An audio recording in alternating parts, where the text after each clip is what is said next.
एक बार की बात है, एक जंगल में एक साहूकार रहता था। उसकी बेटी प्रतिदिन पीपल के पेड़ पर जल चढ़ाती थी। जिस पीपल के पेड़ पर वो जल चढ़ाती थी, उस पर माँ लक्ष्मी का वास था। एक दिन माँ लक्ष्मी ने साहूकार की बेटी से कहा, मैं तुमसे मित्रता करना चाहती हूँ। ये सुनकर साहूकार की बेटी ने कहा, मैं अपने पिता से पूछकर आपको बताऊंगी। बाद में साहूकार की बेटी अपने पिता के पास गई और उसने सारी बात अपने पिता को बता डाली। दूसरे दिन साहूकार की बेटी ने माँ लक्ष्मी से दोस्ती करने के लिए हाँ कर दी। दोनों अच्छी दोस्त बन गई। एक दिन माँ लक्ष्मी साहूकार की बेटी को अपने घर ले गई। माँ लक्ष्मी ने साहूकार की बेटी का खूब स्वागत किया।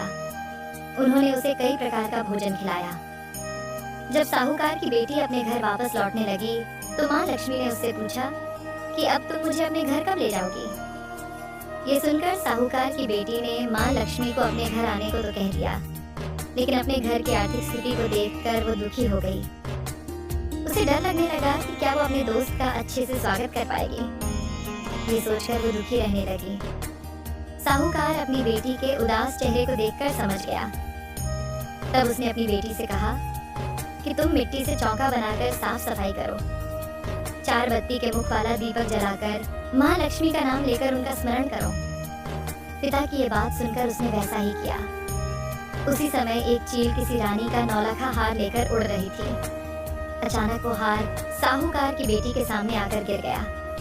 तब साहूकार की बेटी ने जल्दी से उसे बेचकर भोजन की तैयारी शुरू की। थोड़ी देर में भगवान श्री गणेश के साथ माँ लक्ष्मी साहूकार की बेटी के घर आईं। साहूकार की बेटी ने उनकी खूब सेवा की। उसकी सेवा को देखकर माँ लक्ष्मी प्रसन्न हुई और उन्होंने उसके सारे दुख दूर कर दिए।